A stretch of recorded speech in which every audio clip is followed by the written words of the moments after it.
at Thursday night market in hysterical downtown Grass Valley. Speaking of booths that are along the street here, the community outreach program here at the city of Grass Valley has a booth right next door, and our own Gil Dominguez had the opportunity to talk with Mayor Jan Arbuckle.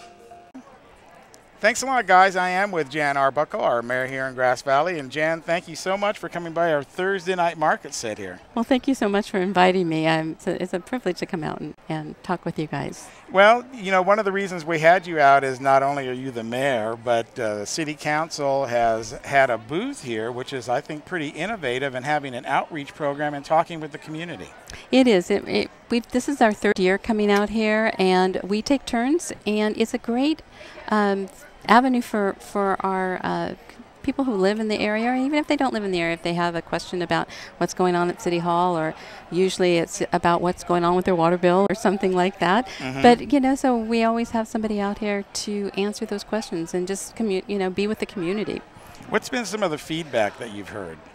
We've heard that first of all, they were surprised. They didn't really think the city council was actually here. They just thought there was a booth. And once they realized that we are actually here and wanting to talk with them, good feedback. Good feedback. They think it's a really good thing to do. It's a really good outreach to the community. Well, a lot of times the community doesn't hear from you unless it's election time or something like that, where you're making that effort, and then it's one person or another person. So collectively to come out here, that has to be surprising, like you said, and what a great way for them to come out and meet you in a very friendly environment that the Thursday night market is. It is, and because a lot of people don't want to come to City Hall because it's intimidating to a lot of people, and so here they're already here and they go, oh, the city council's here, so let me go over there. I have a question about this, or one time we had a map that showed where everybody is, and they were always interested to see, well, where am I on that map? And so it's been a lot of fun. And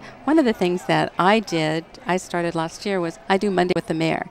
It's the second Monday of each month, and so anybody can come and ask me questions, whether it's staff people or people in the community, and so it's kind of a continuation of this, except exclusively with the mayor. And you get 2 hours, and you can yell at me, or you can talk to me, or I'll try and answer your questions. So it's been great. So this has been one of the things that prompted me to try that as a basis. So. Well, that's a great idea, just the whole concept of that. And of course, as the mayor, you are the figurehead of city government here. What's been some of the funnest things that you've gotten to do while you get to be there for only 1 year? 2. Oh, 2 years. Yeah, we do every election cycle. Okay. So.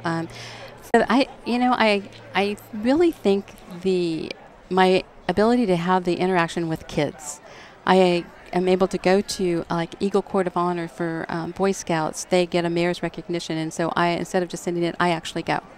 And I've been told that it really means a lot to have somebody especially the mayor, come in and actually hand it to them.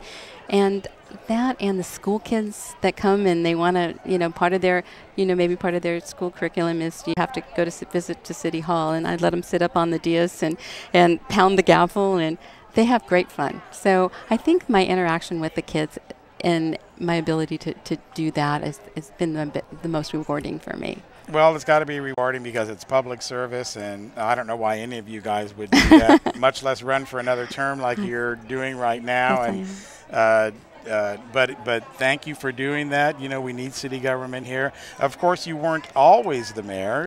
Like many of us here in the community, you came from somewhere else, and your background is you came from Los Angeles.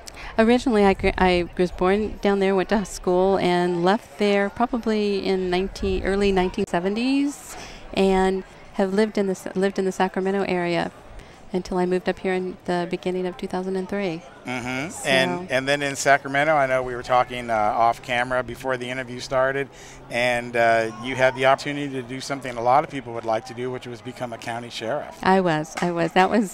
That was absolutely one of the best things I ever did for me personally. It really filled that space for me to do public service. Some people don't understand how much you can help people as opposed to just arresting them. Most people say, oh, you just want to catch bad guys and put them in jail. And that's not true. You can make a big difference in a lot of people's lives because you are an authoritative figure. And if you take the opportunity to actually talk with them, you can make a huge difference in turning their lives around. And there's several people that I am fortunate that will have come up to me and say, Miss Arbuckle, because that's what they used to call me, Miss Arbuckle. Miss Arbuckle, you have absolutely, this is what I'm doing. These are my kids. I'm working. You know, thank you so much for taking an interest in me. And a lot of them, that's all they needed, is somebody to take an interest and make them matter. So. Right, and that's so true. And then before that, when you were in Southern California, you had a kind of an exciting career over at JPL. I did. I mean, I wasn't, one of the scientists or anything, but I was a secretary for one of their staffers, and I was fortunate enough to be there during the first Mariner landing, and that was so exciting. It was just amazing to see, be in the control room and yeah, it was amazing. So and how far the technology has come from back then to our current Mars landing, where they guided that rover within a mile of where they wanted to, with parachute and rockets and a sky crane. I mean, right out of science fiction. Absolutely. Well, and the biggest change is they had a computer room that was temperature controlled with these humongous, cute, computers, and now you have this little tiny iPad kind of thing to do that. It's just amazing how far we've gone. I mean, it's just amazing to me what they can do. Now, you've moved up here to Grass Valley. What made you get involved with civic responsibility or civic duty? When I moved up here, I took a year to, kind of get to know the area and, where I was, so I didn't get lost and go on a road I shouldn't go on. And sometimes that's fun up here. Well, it was until I got to an end of a road and I'm going, okay, there's a cliff there. This is going down to one. I think I'm backing up now. And so I took the opportunity to apply for the grand jury. And so I thought, well, that'll get me some interest in what's going on here. A little lay of the land. Yeah, and so I was on the grand jury for a couple of years, and it really was a great learning experience to get to know all of Nevada County, not just Grass Valley, but all of Nevada County, how it works, the ins and outs, and it was really interesting. And then after 2 years, I said, well, enough, I need to do something different. And then there was a vacancy on the city council, and a couple people that I knew encouraged me to run. And I really just out of the blue like that. And I looked at him like they're crazy because I'd never been involved in politics ever or had any inclination to do that. And I thought, okay, I'll go through the process. Well, I went through with 11, I believe there were 11 other people, and we went through this very public interview, and I left there going, there is no way that I'm going to get selected, because people had been on personnel commissions. They'd been in the community forever. And it was an appointment. It was an appointment. And so I thought, okay. And so that night I was sitting in the very back seat so that I could just quickly go when they announced somebody else. And they said, oh, no. I believe it was Dan Miller. I think I'd like to nominate Jan Arbuckle. And so they kept going, I can live with that. Okay, me too. I was like, really? What just happened? What just happened? And, and seriously, that's how it started. And I had to do a real crash course, and I had no idea even what the issues were, other than a couple of them. But probably that's what they liked about you, is that you were such a blank slate and you weren't one or the other. And that's what I was told. They said I didn't have an agenda. I had no preconceived ideas about anything or anyone because I didn't know them. I didn't know anybody. So it's been really, really rewarding. It's been interesting. It's not something I ever thought I would enjoy, and I love it. I love it. And now, of course, after the appointment, you have to run for the position, and that's a whole different experience. That was really difficult. The only thing that was difficult is I have serious cameras. I've really camera shy. Right, yeah. If I see the camera, I see a microphone. I really do. We won't. Yeah, I really do. I get a little more tongue-tied, and so that was the hard part. But I won that election, and then really jumped into being really involved with the League of California Cities. This year, I'm also, in addition to being the mayor in Grass Valley, I'm also the president of the Sacramento Valley Division of the League of Cities, which is 58 cities from Wairika down to Galt, and includes Sacramento, Roseville, Rancho Cordova, and that. And in addition to that, if that wasn't enough, I'm also the chair of the Public Safety Policy Committee for the state. which I'm very proud of because I'm the very first female to chair that committee. Wow, breaking new ground. It was, and so it's been really exciting. These are opportunities that I never would have ever had before, and I've learned a lot, and I really feel that I can make a difference. Like when I was in law enforcement, I know I made a difference in people's lives.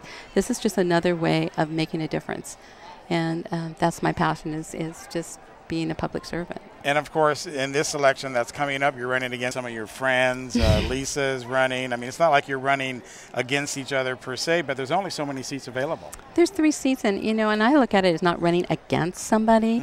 I look at it as I'm running for the city, for the position to serve the city of Grass Valley. I think, I don't know the other 3 candidates other than, I don't know the other 3 candidates that well. I know Howard and Lisa, and I'm sure everybody has the same passion. Otherwise, why would you put yourself through all the rigmarole of going through an election? Which was my question to Lisa, having some kind of psychiatric evaluation. I know. People look at you, are you crazy? You're really doing this again? And, it's just that I'm not, my work's not done. With the ending of our redevelopment agency, I was being real involved with the league. I was real involved with, and still am, in the task force and how the cities are going to survive after redevelopment. When they took that tool away from us, they took a great, huge avenue for us to fix our streets, to do a lot of things that now we have to kind of be creative and see what we can do from there. And so I sit on the chair the oversight board for the successor agency for Grass Valley, and so it's going to be another 3 to 4 years before it comes to an end. So that, I just feel like I need to keep in there. Is that one of the key issues, do you feel, facing the city right now? I mean, there's probably so many. Is there a number one issue that you guys always look at or always gets put on your table? Well, the budget, obviously, and how we can do things creative to keep the level of service that we want to have for the community, where we're going to get the money, and how are we going to do that. So it's really challenging. So I think if I were to say anything was the number one issue, is our budget and how we're going to be able to sustain our services. Right, more with less. More with less. And what it does is it gives us an opportunity to go outside the box. Instead of, this is the way we've always done it, we don't have enough money to do it, so I guess we're not doing it. How can we do that? How can we figure out a way to make it still happen, and so we can still do it? So it's kind of challenging, and in that respect, it's kind of fun. And so far, so good. And so far, so good. So far, so good. We wish we had more, but we're doing the best we can with what we have, and look to tomorrow and see what's going to come that way. Exactly. So I'm not a pessimist. I'm an optimist. I always look at it as an opportunity to face a challenge and do something better. Well, you're continuing on the tradition of being the mayor of Grass Valley, like so many mayors before you, and Grass Valley, I think, is lucky to have you in that position. Yeah. So thanks for joining us here today, though, out at the market, and hopefully the audience at home got a little chance to get to know you better, and not just up there behind the dais banging the gavel on Tuesday nights. Yeah, second and fourth Tuesdays of every month. Right. We're up there. But yes, thank you so much for having me. It's been nice. It's been fun. Not as scary as I thought. No, not scary at all. All right. Well, thanks a lot. Thank you. And we'll be right back with more right here on your Thursday Night Market. So don't you go anywhere. Down